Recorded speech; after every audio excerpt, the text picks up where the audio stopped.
ఓం సర్వమంగళ మాంగళ్యే శివే సర్వార్థ సాధకే శరణ్యే త్రయంబకి గౌరి నారాయణి నమస్తుతే. ఈరోజు జాతకంలో బుధ మహాదశ ఫలితముల గురించి తెలుసుకుందాం. బుధుని నక్షత్రములు ఆశ్లేష, జ్యేష్ఠ, రేవతి.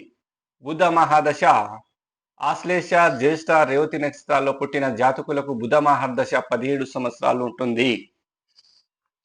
ఈరోజు బుధుడు జ్ఞానము, తెలివితేటలను, విద్యా అధికారిగా వ్యవహరించే బుధుని గురించి మనము ఈరోజు క్లుప్తంగా ఈరోజు బుధ మహాదశలో జరిగే శుభ అశుభ ఫలితాల గురించి మనము తెలుసుకుందాం.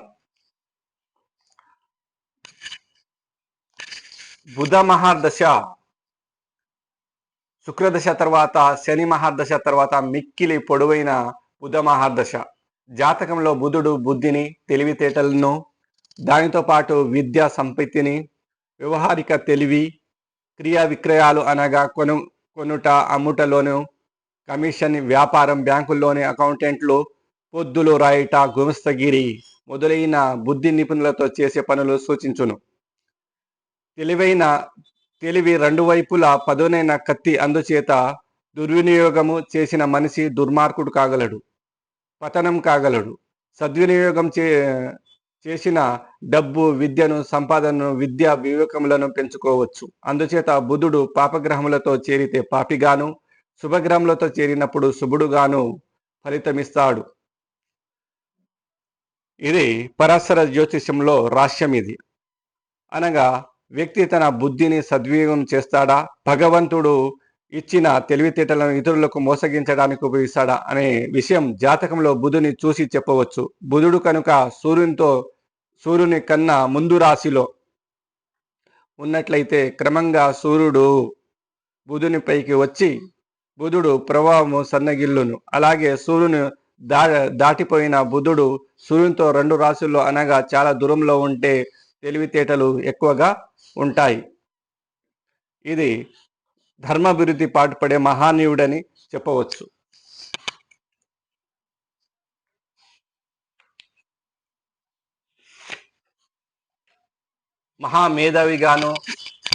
మహామేధావిగాను, రాజకీయ చతురుడుగాను, వాక్స్థానమునందు బుధుడునుట ఉంటే ఒకసారి సంగీత, జ్యోతిష్యవేత్త ప్రాముఖ్యత వహించును. అందుచేత బుధుడు లిపిలేఖ్య, కావ్య, గణితజ్ఞ అనగా గణితము, జ్యోతిష్యం, చిత్రకళ, 2-3 భాషలు, తెలివి, ద్విభాష, కావ్య అలంకరణ శాస్త్రజ్ఞుడు అగును. బుద్ధి కుశలత బుద్ధుడు సూచించును. కన్యా, మిథున రాశులకు అధిపతి అయిన బుధుడు మిథున రాశికి సైన్సు, జ్ఞానము, రాజకీయ నీతిజ్ఞ సూచించగా, కన్యలో బుధుడు మాటకారి తనను, వ్యవహారాలను, తెలివితేటలను, స్వార్థమునకు, పరిస్థితులను అనుకూలంగా త్రిప్పుకోటు శక్తిని సూచించును. కన్యా రాశిలో వర్గొత్తుడైన బుధుడు మహావేత పండితులకు, వ్యాకరణవేత్తలకు, యజ్ఞ యాగాది కర్మలకు చేయు పండితుల జాతకంలో కనిపించును. కాబట్టి బుధ మహాదశ అత్యంత ముఖ్యమైనది. చంద్రుని తర్వాత బుధుడు ఇటు పాపిగాను అటు శుభునిగాను జాతక నిర్ణయం చేయగలవాడు. కనుక జాతకంలో బుధుని శుభ అశుభ ఫలితాలు మిక్కిలి లెక్కించి ఆ పైన బుధ మహాదశ ఫలితాలు చెప్పుకోవాలి. ఈరోజు మనము శుభ అశుభ ఫలితాల గురించి బుధుని చెప్పుకుందాం. బుధుని శుభ అశుభ ఫలితాలు. శుభ ఫలితాలు. ఇప్పుడు శుభ ఫల దిశలో బుధుడు విద్యాభివృద్ధి, త్వరలో అతి తక్కువ కాలంలోనే మహోన్నత డిగ్రీ పొంది సంగీత, నృత్య, చిత్రకళంలోని నైపుణ్యము, భరతనాట్యము, భావకవిత్వము వంటి కవితా శక్తి, మంచి పనుల్లో విజయము, గొప్పవారితో అనగా ప్రపంచంలో పేరు, ఖ్యాతి, ప్రతిష్ట, సంగీత విద్వాంసుల వంటి వారిలోని సహవాసము కలుగును. విష్ణు క్షేత్రము దర్శనము, విష్ణు పూజను, తిరుపతి, శ్రీరంగము, భదరి, గురువాయూర్ వంటి బలమైన విష్ణు క్షేత్రంలో యాత్ర ఫలము శుభుడైన బుధుడు చేయగలడు. బుధుడు పరముచ్చలో శుభుడైన భావంలో ఉంటే దేశాధిపత్యము. ఉదాహరణకు మన పివి నరసింహారావు జాతకంలో బుధుడు కన్యా లగ్నం నుండి దశమ భావంలో మిథున రాశిలో ఉండటం వల్ల ప్రధానమంత్రి త్వత్వము ఇచ్చుట, తెలివితేటల వద్ద తనకంటే బలీవుడైన వారిని క్రింద మీద పెట్టి జయించుట వంటి నేర్పు కలవాడు కలగజేయను.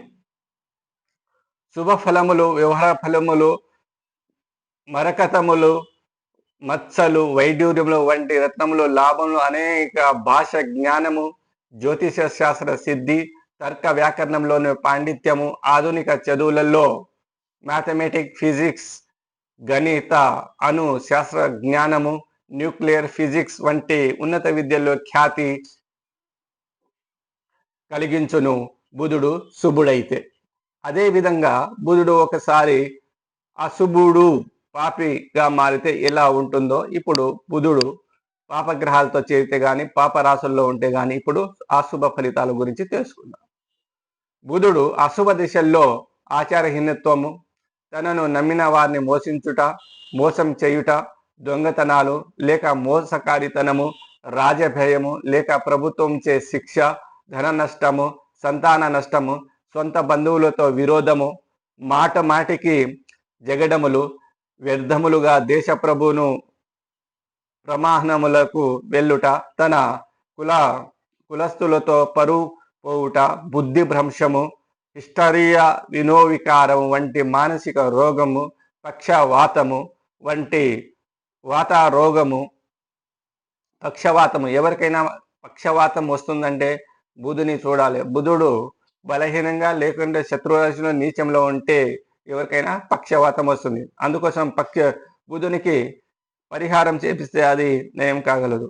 వాంతులు, తలనొప్పి వంటి బాధలు, చెవుడు, తలనొప్పి, గింగురు అనుట వంటి రోగములు కలిగించును. బుధుడు కడుపులోని మలద్వారము, చిన్న ప్రేగు, పెద్ద ప్రేగు సంబంధించిన గ్యాస్, విరోచనములను, పప్పిదనసులను, పడగుంట, రక్తగ్రహిణి, కడుపు నొప్పి వంటి బాధలు కూడా కలిగించును. కాబట్టి బుధుని దోషశాంతి కలిగించుట, పెసర, పొంగిలి వంటి ఆహారములు తినుట చేయుట బాధ ఉపశమనం కలుగును.